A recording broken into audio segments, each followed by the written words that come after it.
नमस्कार मित्रों। History research point में आप सभी का स्वागत है। बिहार स्टेट पेपर 2 हिस्ट्री की सीरीज चल रही है और यह तीसरी संख्या 4 है मित्रों। बिहार स्टेट पेपर 2 हिस्ट्री की सीरीज चल रही है, तीसरी संख्या 4 है और सिंधु घाटी सभ्यता से संबंधित प्रश्नों को देखा जा रहा है। और इसके पहले का वीडियो अगर आप लोगों ने नहीं देखा है तो प्लीज प्लेलिस्ट में जाइएगा। BSEB पेपर 2 हिस्ट्री के नाम से प्लेलिस्ट बनी हुई है, जाइएगा देखिएगा। ठीक है, ऊपर हमारा ऑफिशियल व्हाट्सएप नंबर आप लोग को दिख रहा होगा। हमारा ऑफिशियल व्हाट्सएप नंबर मैं बता भी दे रहा हूँ। हमारा ऑफिशियल व्हाट्सएप नंबर है 8318397276। डिस्क्रिप्शन में भी है। अगर आपको बिहार स्टेट पेपर 2 हिस्ट्री का पूरा मटेरियल चाहिए तो आप लोग 200 का पेमेंट करिएगा। ठीक है, फोन पे, पेटीएम, गूगल पे ही नंबर है, पेमेंट करके स्क्रीनशॉट भेजिएगा।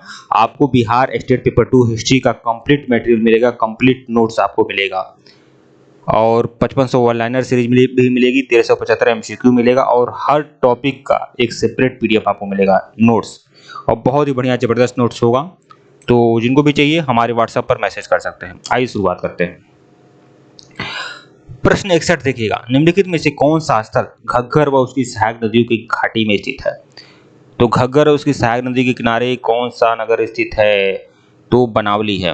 हरियाणा में स्थित बनावली नामक हड़प्पा स्थल घग्गर व उसकी सहायक नदी की घाटी में स्थित है।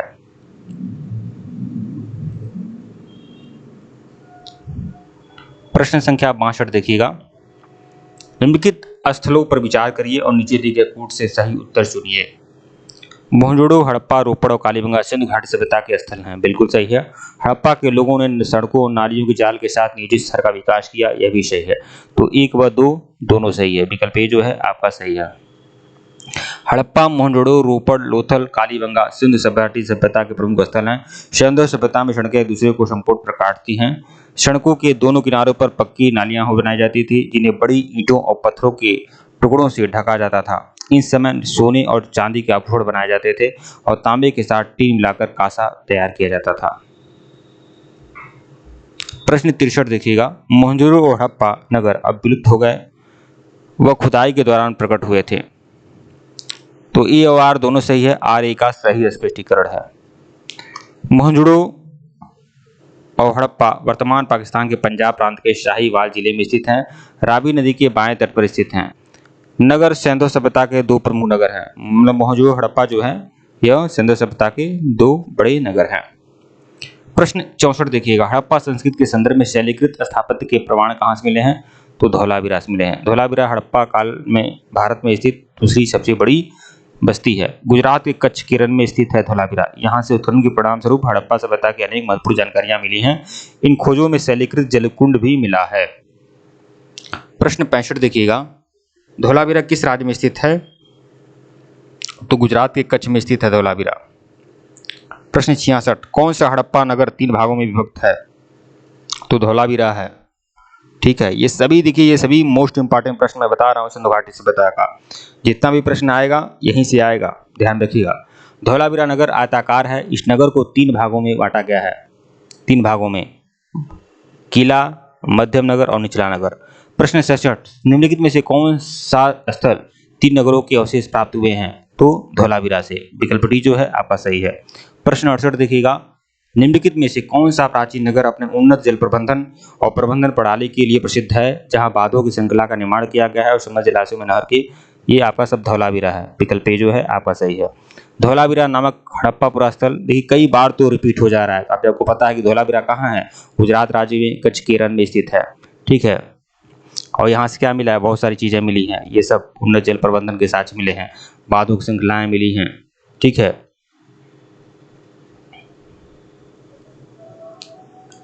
10 चिन्हों वाला शिलालेख भी धौलावीरा से मिला है। स्टेडियम मिला है धौलावीरा से। प्रश्न 69 देखिएगा, एक उन्नत जल प्रबंधन व्यवस्था का साक्ष्य कहाँ से मिला है? तो धौलावीरा से। तो आपके लिए इतना रिपीट हो जा रहा है कि आप लोग को कभी भूलेगा नहीं। प्रश्न 70 देखिएगा, निम्नलिखित में से किस स्थल से द्विसंस्कार मतलब युग्म सावधान के साक्ष्य कहाँ से मिले हैं? तो लोथल और कालीबंगा से युग्म सावधान के साक्ष्य मिले हैं, इसीलिए यहाँ पे स्टार लगा हुआ है, क्योंकि लोथल भी सही है, कालीबंगा भी सही है। लोथल से 3 युगल सावधान मिले हैं और कालीबंगा से 1 युगल सावधान मिला है। लोथल से सर्वाधिक 3 युगल समाधिकरण के साक्ष्य मिले हैं, कालीबंगा से 1 युगल समाधि मिली है। राखीगढ़ी से भी युग्म सावधान मिली है, इस संख्या के आधार पर माना जाए तो। ठीक है, प्रश्न 71 देखिएगा, हड़प्पा स्थल सनौली ने भी हाल ही में उत्खनन हुआ है, तो यह क्या मिला है, मानव सावधान मिला है। सनौली जो है यूपी में उत्तर प्रदेश के बागपत जिला में है, बागपत। तो उत्तर प्रदेश के बागपत जिला में सनौली में अभी हड़प्पा काल के कुछ सावधान मिले हैं। ठीक है, उत्तर प्रदेश के बागपत जिला में बरौद तहसील के सनौली नामक स्थल से पूरा स्थल है, यहाँ 125 मानव सावधान प्राप्त हुए हैं, जिनकी दिशा उत्तर से दक्षिण की तरफ है। और यह जो सावधान है इसमें दैनिक उपयोग की बहुत सारी वस्तुएं भी मिली हैं, गहने आदि मिले हैं और जानवरों की हड्डियां भी मिली हैं। प्रश्न 72 देखिएगा, हड़प्पा सभ्यता का स्थल मांडी भारत के किस राज्य में स्थित है। मांडी जो है उत्तर प्रदेश में स्थित है। जून 2000 में उत्तर प्रदेश के मुजफ्फरनगर जिले के गांव मांडी चर्चा में आया। भगरा ब्लॉक में स्थित मांडी गांव में एक खेत में खुदाई के दौरान प्राचीन आभूषण, सिक्के, बर्तन आदि मिले हैं। ठीक है, मांडी, मुजफ्फरनगर, यूपी। प्रश्न 73 देखिएगा, वस्त्रों के लिए कपास की खेती का आरंभ कब माना जाता है, तो भारत से। कपास की खेती सबसे पहले कहाँ हुई, भारत में हुई थी, सिंधु घाटी सभ्यता में। वस्त्रों के लिए कपास का उत्पादन सर्वप्रथम भारत में किया गया 1922 में राखलदास बनर्जी के नेतृत्व में। ठीक है, प्रश्न 74 देखिएगा, निम्नलिखित में से कौन सा लक्षण सिंधु सभ्यता के लोगों को सही चित्रण करता है। वे देवियों और देवताओं दोनों की पूजा करते थे, तो ये बिल्कुल सही है। ठीक है, उनकी विशाल महल और मंदिर थे, बिल्कुल नहीं है। युद्ध में घोड़ों द्वारा खींचे जाने का यही है आपका। देवियों और देवताओं की पूजा करते थे, अरे देवियों के रूप में माता देवी की पूजा करते थे, देवताओं के रूप में पशुपति आदि की पूजा करते थे, तो विकल्प बी जो है आपका सही है। ठीक है, वर्तमान में सिंधु घाटी सभ्यता के स्थलों की खुदाई में एक किसी भी मंदिर का अवशेष नहीं मिला है, अतः इस सभ्यता के धार्मिक जीवन का एकमात्र स्रोत यहाँ पर मिट्टी और पत्थर की मूर्तियां और मोहरें हैं।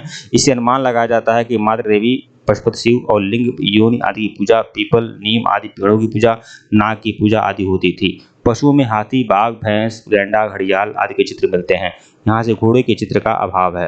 ठीक है, जबकि घोड़े की अस्थियां मिली हैं कालीबंगा से, सुरकोटदा से, लोथल से। प्रश्न 75 देखिएगा, सिंधु घाटी सभ्यता के संदर्भ में निम्नलिखित कथनों पर विचार करें। तो विचार करना है, यह मुख्यतः लौकिक सभ्यता थी, इसमें धार्मिक तत्व उपस्थित थे लेकिन वर्चस्वशाली नहीं था। इस काल में भारत में कपास के वस्त्र बनाए जाते थे, तो दोनों बातें सही हैं, 1 व 2 दोनों। ठीक है, यही बातें इसमें लिखी गई हैं। प्रश्न 76 देखिएगा, निम्न स्थलों पर किस एक स्थान पर सिंधु घाटी सभ्यता से संबंधित विख्यात वृषभ मुद्रा प्राप्त हुई है। वृषभ मतलब बैल, बैल की मुद्रा कहाँ से मिली है, मोहजोड़ो से।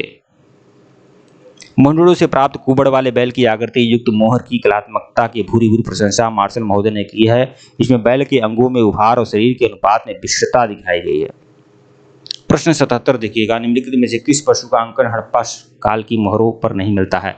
बैल का अंकन मिला है, हाथी का मिला है, भेड़ का मिला है, घोड़े का अंकन नहीं मिला है। सिंधु घाटी सभ्यता के कुछ स्थलों में घोड़े के अस्थि अवशेष केवल मिले हैं। ठीक है, अंकन नहीं मिला है मोहरों पर। देखिए, घोड़े का भी अंकन नहीं मिला है, गाय का भी अंकन नहीं मिला है। प्रश्न 76 देखिएगा, 78, किस पशु के अवशेष सिंधु घाटी सभ्यता में प्राप्त नहीं हुए हैं। तो शेर के अवशेष प्राप्त नहीं हुए हैं, शेर के अवशेष सिंधु घाटी सभ्यता में प्राप्त नहीं है। घोड़े के तो अस्थियां मिली ही हैं, शेर के नहीं मिले हैं। तो दिए गए विकल्पों में गाय और हाथी के अवशेष तो सिंधु घाटी सभ्यता से प्राप्त हुए हैं, किंतु घोड़े के अवशेष सिंधु घाटी सभ्यता से प्राप्त नहीं हुई है। विद्वानों मतभेद है, हालांकि उत्खनन से निष्कर्षों के आधार पर अनेक प्रख्यात विद्वानों घोड़े के अवशेषों के सिंधु घाटी सभ्यता की पुष्टि की है। ठीक है, देखिए, बाघ और चीता का अवशेष मिला है लेकिन शेर का अवशेष नहीं मिला है अब तक, अभी तक। प्रश्न 79 देखिएगा, मृद पट्टिका पर उत्कीर्ण सिंह युक्त देवता की कृति प्राप्त हुई है। मतलब मिट्टी की पट्टी पर सिंह युक्त, मतलब एक ऐसे देवता की मूर्ति मिली है जिसकी एक सिंह है, तो यह कालीबंगा से प्राप्त हुई है। विकल्प बी जो है आपका सही है, कालीबंगा। कालीबंगा के मृद पट्टिका पर एक और दोहरे सिंह वाले देवता का अंकन है। इसके अतिरिक्त मोहनजोड़ो से भी सिंह युक्त देवता का अंकन मिला है। प्रश्न 80, निम्नलिखित में से कौन सी सभ्यता नील नदी के तट पर पनपी थी। तो यह मिस्र की सभ्यता नील नदी के तट पर पनपी थी। जैसे जिस तरह से सिंधु घाटी सभ्यता सिंधु नदी के तट पर पनपी, वैसे ही मिस्र की सभ्यता नील नदी के तट पर उत्पन्न हुई। मिस्र की सभ्यता का विकास नील नदी के द्रोणी में हुआ था। नील नदी विश्व की सबसे प्राचीन सभ्यता का आधार है। मिस्र को नील नदी का उपहार कहा जाता है क्योंकि इस नदी की अभाव में यह भूभाग रेगिस्तान होता। ठीक है। प्रश्न 81, निम्नलिखित सभ्यताओं का उत्तर से दक्षिण का क्रम क्या है? तो देखिए, एज़टेक, माया, मुश्का, इंका। ये आपके उत्तरी अमेरिका के कुछ सभ्यताएं हैं पुरानी, उससे संबंधित क्रम है ये। ठीक है, ये सब देख सकते हैं, जरूरी नहीं है। प्रश्न 82 देखिएगा, लेखन कला की उचित प्रणाली विकसित करने वाली सर्वप्रथम प्राचीन सभ्यता थी। तो सुमेरिया सभ्यता। लेखन कला की उचित प्रणाली विकसित करने वाली सर्वप्रथम सभ्यता थी सुमेरियन सभ्यता। मतलब सुमेरियन सभ्यता में लेखन प्रणाली अच्छी थी, उचित प्रणाली थी लेखन की। ठीक है। और मिस्र सिंधु घाटी सभ्यता की भी लेखन प्रणाली सही थी, लेकिन अभी तक पढ़ा नहीं जा सका है। तो सुमेरियन सभ्यता के लोग प्राचीन विश्व की प्रथम लिपि आविष्कारक थे। इनकी प्रारंभिक लिपि का स्वरूप अत्यंत सरल आदिम है। सुमेरिया की यूनिफॉर्म लिपि को सामान्यतः प्राचीनतम लिपि माना जाता है। तो देखिए, सुमेरिया की जो लिपि है वह यूनिफॉर्म लिपि है, यूनिफॉर्म। यह जरूरी नहीं है, बस देख ले, क्योंकि सिलेबस की आपका अंग नहीं है। ठीक है मित्रों, वीडियो को लाइक और चैनल को सब्सक्राइब करिएगा। धन्यवाद आप लोग को।